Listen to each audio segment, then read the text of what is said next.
बता दें कि आने वाले उत्तर प्रदेश के विधानसभा चुनाव में केंद्रीय मंत्री चिराग पासवान की party Lojpa Ramvilas mission UP के तहत पूर्वांचल से बुंदेलखंड तक किसका गेम बिगाड़ेगी और साथ ही साथ कौन कौन से ऐसे क्षेत्र हैं जहां चिराग पासवान की पार्टी सबसे ज़्यादा मजबूत नजर आ रही है। नमस्कार, मैं हूं संजीव और आप देख रहे हैं आप तक न्यूज। अगर आप हमारे चैनल पर नए हैं तो चैनल को जरूर सब्सक्राइब कर लें। उत्तर प्रदेश में चिराग पासवान की लोक जनशक्ति पार्टी रामविलास दलित कर विशेषकर पासवान और युवा वोट बैंक वाले क्षेत्र में मजबूत साबित हो सकती है।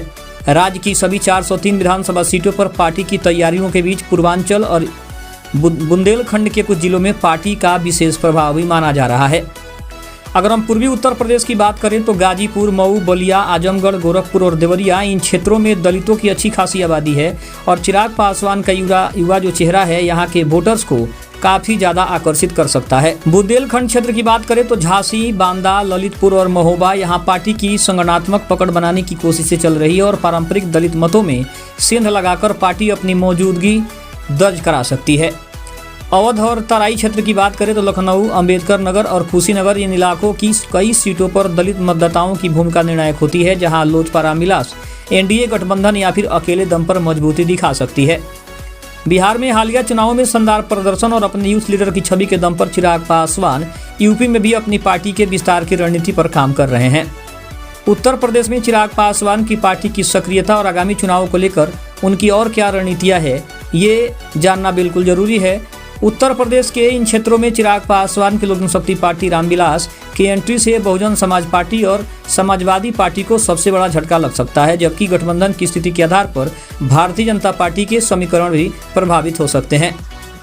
यूपी में कुल दलित आबादी लगभग 21% है, जिसमें जाटव लगभग अगर देखा जाए तो 54 से 56% के बाद दूसरी सबसे बड़ी आबादी पासी समाज की लगभग 16% है और अन्य गैर जाटव दलितों की है, जिन्हें चिराग पासवान मुख्य रूप से टारगेट कर रहे हैं। इसका अन्य पार्टियों पर भी गहरा असर पड़ सकता है। बहुजन समाज पार्टी पर सबसे बड़ा खतरा है, वोट बैंक में सीधा नुकसान हो सकता है। बसपा का जो ग्राफ है वो लगातार गिर रहा है और चिराग पासवान की नज़र बसपा के कैडर वोटर पर भी लगी हुई है, जो विशेषकर युवा दलितों और गैर जाटव समुदायों पर है। यदि युवा और गैर जाटव दलित मतदाताओं को चिराग पासवान में एक मजबूत और नया दलित चेहरा दिखता है तो वे बसपा को छोड़कर लोजपा रामविलास का रुख कर सकते हैं, जिससे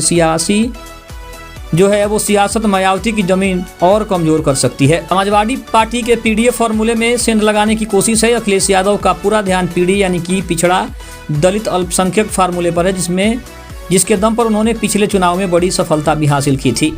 त्रिकोणीय मुकाबले की बात करें तो पूर्वांचल और अवध के क्षेत्रों में जहां सपा के दलितों का अच्छा साथ मिल रहा था, वह चिराग पासवान की सक्रियता दलित वोटों को सपा की तरफ जाने से रोक सकती है। इससे सपा के हिस्से आने वाले फ्लोटिंग दलित वोट जो है वो कट जाएंगे। अब भारतीय जनता पार्टी के लिए दोहरी स्थिति बन रही है।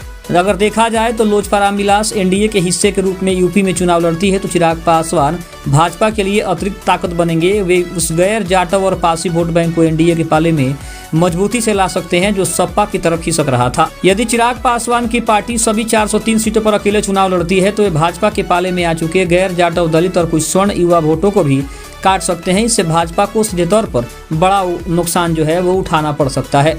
तो कहीं ना कहीं अगर देखा जाए तो चिराग पासवान की ताकत से सभी पार्टियां डरी हुई नजर आ रही।